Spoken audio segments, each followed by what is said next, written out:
So, jetzt wird abgerechnet. Schluss damit, ja. Nie wieder große Spiele. No more huge games. Schnauze voll. Oder? Hallo. Wir sind Pithead Studio.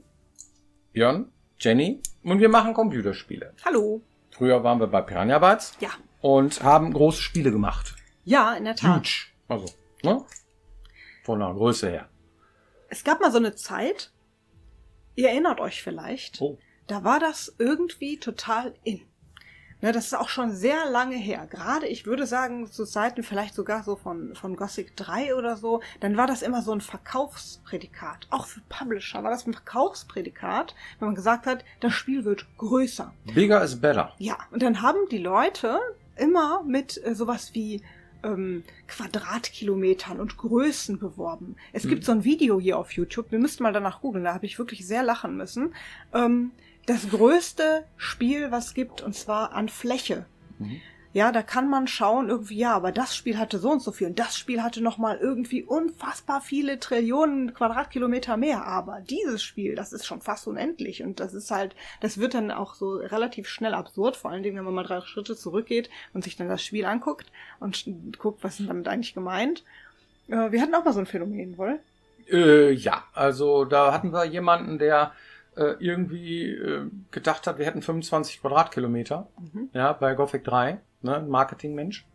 Und das war aber falsch. Irgendeiner hat ihm das erzählt, 25 Quadratkilometer, und dann ist er dann in die Presse gegangen bei Gothic 3 und hat dann, nein, Gothic 2 war das, ne? 2. Gothic 2, genau, ne? Hier 25 Quadratkilometer und so. Und wir haben dann gesagt, das stimmt nicht. Wenn das einer nachmisst, das ist Quatsch. Das sind höchstens 4 oder 5, ne? Wenn man das mal irgendwie so, das Püppchen ist ungefähr 2 Meter groß, das kann man ja bemessen, ne? Das stimmt ja einfach nicht. Und, naja gut, hört sich aber super an, ne? Und dann kriegst du auch mehr, wie viel Quests habt ihr, wie viel Monster und dies und das. Zu der Zeit war das so.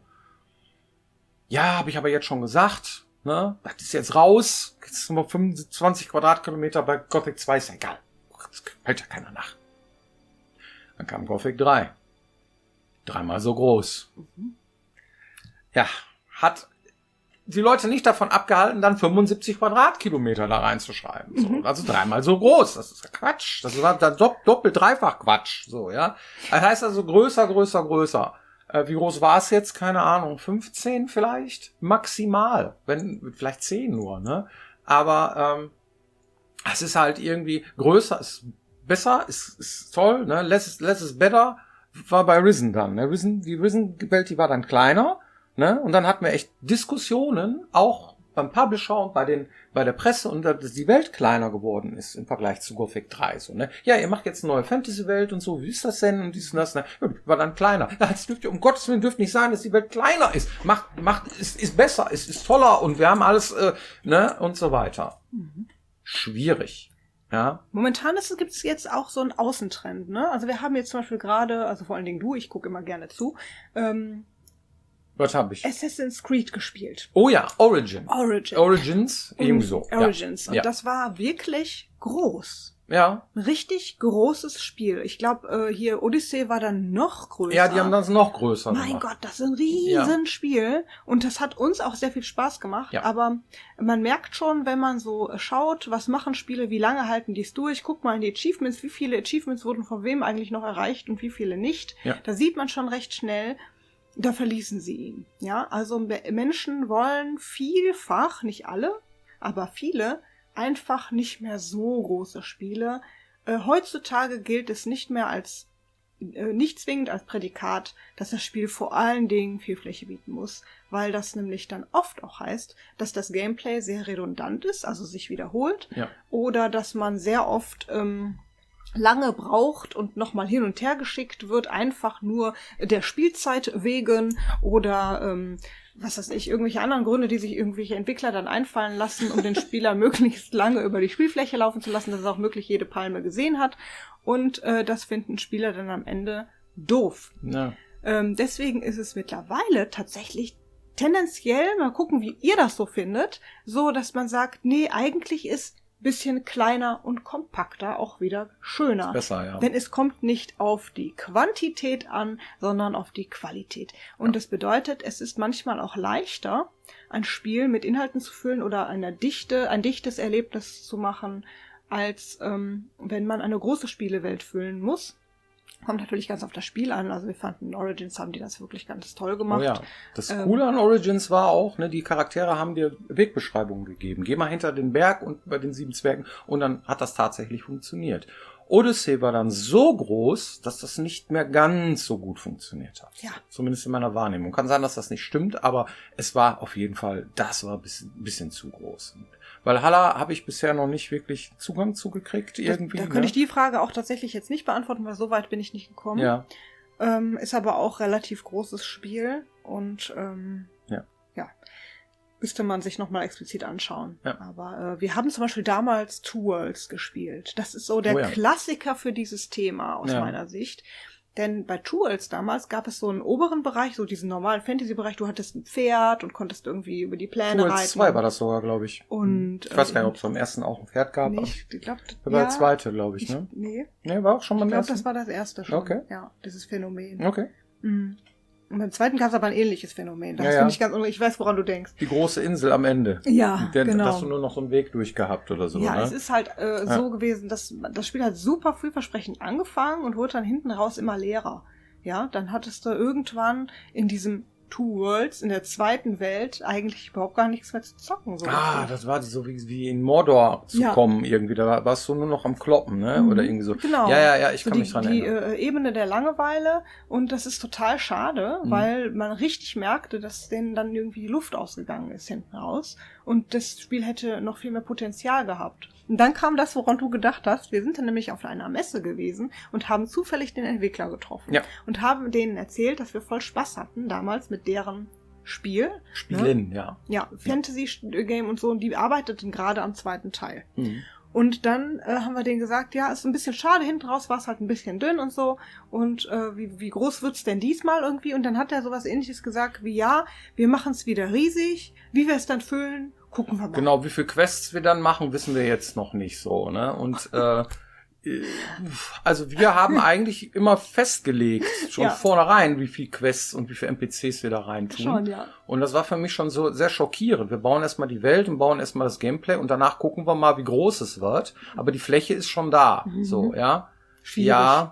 Ja. Wir haben auch große Welten gemacht, wo man sich drin verlaufen kann. Ja. Völlig klar. Touché. Ja. Mhm.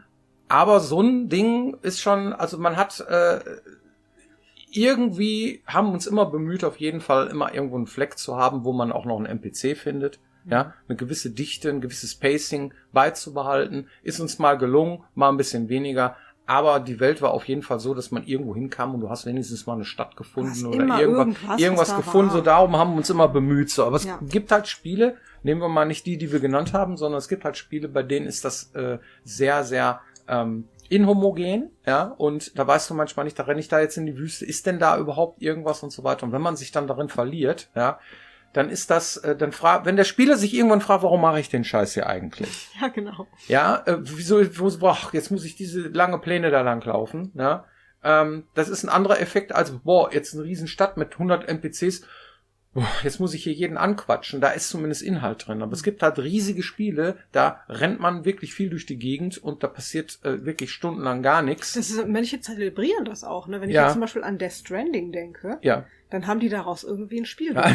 Ne? Ausgemacht. Ja, das hat wieder andere Qualitäten. Das ist zwar, es ist so, du bist der Postbote und rennst in der Gegend rum und ne? Also ich habe das geliebt und ich freue mich auf den zweiten Teil und ich werde das auch zelebrieren. Mhm. Aber ich kenne jemanden, der hat das platiniert. Ne? Und das ist schon krass. Ne? Also das ist schon wirklich Schmerzgrenze. So, ne? Also es ist schon cool. Und dann auch zu gucken, wie die Welt dann sich untertan zu machen, dann Hängebahnen und Autobahnen und sowas dann zu bauen und so weiter. Dann, das hat schon so ein bisschen so einen Aufbau-Strategie-Faktor noch drin, dieses Death Stranding, dass das auch irgendwie Sinn macht, sich die Welt dann irgendwie zu verkürzen. Ne? Mhm. Aber was damit gemeint ist, no more huge games. wir können uns alles Mögliche vorstellen. Wir können uns Größe vorstellen, wir können uns auch kleinere Sachen vorstellen. Aber da wichtig ist immer das Pacing, das haben wir auch immer gesagt. So, Genau. ne? Manchmal klappt das, manchmal nicht. Manchmal hat man, auch wenn man mit vielen Leuten zusammenarbeitet, dann verselbstständigen sich manchmal auch ein paar Sachen. Das stimmt. Ne? Und dann hast du halt irgendwie einen total geilen Level und so und dann willst du den auch befüllen. Willst den am Ende, wenn du dann kurz vor Schluss bist oder so, dann auch nicht zusammenstreichen und sagen so, wir machen jetzt die Arbeit wieder zunichte, dann lässt es halt. Und es ist manchmal auch schön, durch eine Welt zu rennen oder so, die auch groß ist, ne? Und dass man ab und zu mal irgendwie mal so eine Pläne hat, wo nichts los ist, ist nicht schlimm. So. Es gibt auch sehr viele Spieler, die finden das cool. Ja, Ja, es kommt auch darauf an, was macht denn das Spiel gut? Ja. Also welches Feature bedient denn den Spieler, wo du sagst, das macht mir jetzt so viel Spaß, dass ich zum Beispiel, was weiß ich, nur durch die Sandwüste surfe und finde das jetzt gerade geil. Ja, das muss man sich dann fragen. Also was ist denn mein Main Feature in dem Ding? Braucht es dafür eine große Welt? Und ist das dann irgendwie, ist das eher so, ist Musik und Atmosphäre, die mich dann tragen? Oder ist das war bei Death Stranding großartig. Ja, genau. Ja. Also dass man, wenn man einmal drin war, dann konnte man sich da auch einfach aufhalten und einfach mal so ein bisschen sein. Ja. Das hat auch eine Qualität, ja. Unbedingt, ja. Aber wenn man zum Beispiel was anderes vom Spiel erwartet und das Spiel fängt an, einen zu nerven oder einen nicht zu lassen, also das, was ich jetzt eigentlich als Spieler machen möchte, lässt das Spiel mich nicht, weil es mich nochmal irgendwie zurückschickt, dann ist das ärgerlich, ja. Mhm. Und deswegen ist es interessant für uns. Also wir machen natürlich jetzt etwas kompaktere und dichtere Spiele. Also das Spiel, woran wir jetzt sitzen, da haben wir vor allen Dingen uns darum bemüht, Sachen zu entwickeln, die mehr so kleine Dinge entdecken lassen und solche Dinge. Und wie ist das bei euch? Wie viel lasst ihr euch gefallen? Was sagt ihr? Ach nee, also früher in meiner Jugend ging das noch, aber heutzutage nicht mehr. Oder es ist andersrum, dass ihr sagt, nö, es darf jede Größe haben, aber es kommt wirklich drauf an, was ich da tue. Schreibt es uns gerne unten in die Kommentare. Das ist spannend. Ja.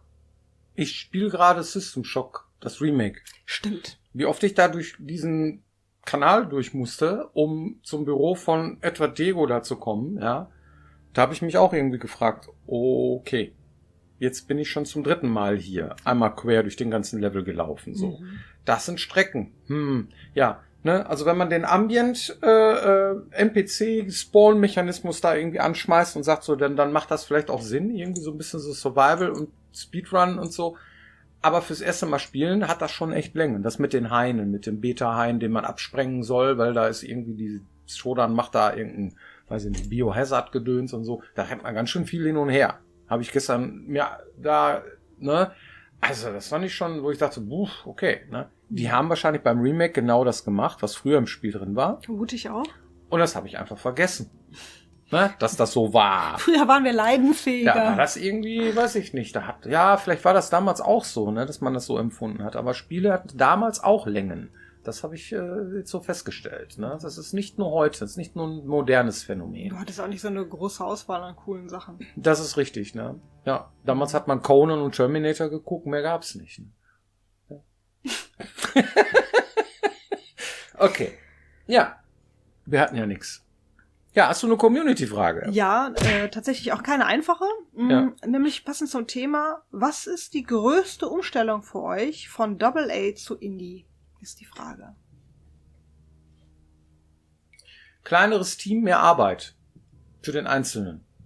Das ist schon mal ein Ding. Ne? Das heißt also, die Verantwortung lastet auf weniger Schultern. Und wie man dann damit umgeht, ist von allem immer so ein bisschen machen, ne? Was wir früher gemacht haben. Das heißt also, die Spiele, die wir damals gemacht haben, finden wir immer noch total gut, ja, die Machart und so. Wir machen von allem immer so ein bisschen die kleinere Variante davon. So, ja. Und das ist eine Sache, die hat sich geändert. Das heißt, da lässt man an einigen Stellen halt ein bisschen weniger Arbeit, steckt man da nicht, das stimmt nicht weniger Arbeit, sondern man plant es nicht so groß. Man plant es kleiner. So, ja. Und dann lässt man auch mal 5 gerade sein an einigen Stellen und guckt, dass man sich auf die Sachen, die dann cool sind, dann auch fokussiert und die dann ausdesignt, so, ja.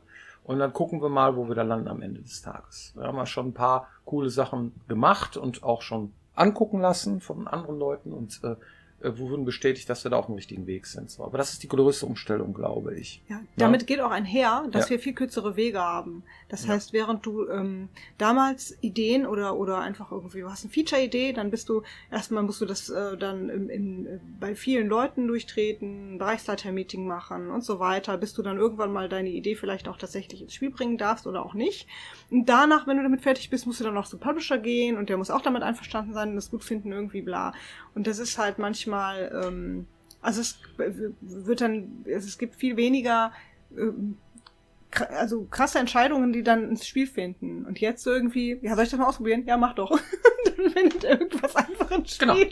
Und bist in einem Tag damit durch, dann ist das auch okay. Ne? Das muss jetzt nicht irgendwie den Super Award gewinnen, dieses Feature oder so. Aber es ist halt im Spiel, es macht Spaß und das ist das Wichtigste. Man kann ein bisschen experimenteller sein, will ich damit sagen. Und das ist eigentlich ganz cool, weil es dann individueller wird. Ja, es macht irgendwie was mit dem Spiel und das ist auch was Cooles. Und das ist das, was auch die Größe der Welt bestimmt am Ende des Tages. Ja. Ne? Also wie groß es wird und was, also klein wird das nicht. Das ist schon ziemlich viel, was wir da machen. Ja, aber es wird auch genau das, was es sein soll. Das ist das Gute daran. Ne? Also es wird jetzt auch nicht zu groß, es verläuft sich nicht, weil man sofort weiß, dann mache ich den Level zum Beispiel nur, weil ich da das und das erzählen möchte. Ja. Und dann bietet sich das auch an. Ja. Ja, freue mich schon drauf. Ja, ich mich auch. Ja. Ihr werdet es sehen. Bald. Bald. Ja. Ja? Ja, am Anfang nächsten Jahres irgendwann Gut. planen wir euch mehr zu zeigen. Dann bis dahin sind wir hoffentlich fertig. Bis dahin haben wir auch hoffentlich alles, was wir dafür brauchen. Ja, genau. Ja, vielen Dank für eure Aufmerksamkeit und hoffentlich seid ihr nächste Woche wieder mit dabei, wenn es heißt Pitted Studio TV. Genau. Vielen Falls ihr es noch nicht gemacht habt, dann könnt ihr gerne diesen Kanal abonnieren. Das hilft uns sehr. Oh ja, danke schön. Vielen Dank an alle, die es schon gemacht haben und vielen Dank für euren Support.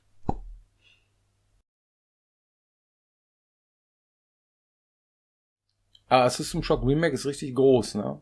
Hätte ich auch, Es ist wirklich groß. ja, Also da kommt noch eine Ebene und dann kommt noch eine und dann denkst du dir, ja, dann weiß ich auch, warum ich da so lange dran gesessen habe damals. ja, aber es ist irgendwie immer noch cool. Das war cool, ja.